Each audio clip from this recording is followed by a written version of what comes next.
Wait, how do you use soap? No, I take the crystals, Right, the Epsoms. right?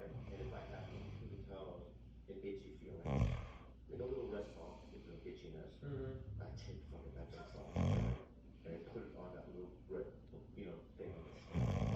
That's rubbing it until it bleeds. Wait, that's not. Yeah, yeah. Why would you do that? Because it feels so fucking good. Until it bleeds. Once I scrub it, it feels so, and then almost, Yeah. and then the pain goes away. And that's how. No, no, no. What is? Look up Epsom salt. I definitely. Yeah. I think you should just put it in hot water, let it soak.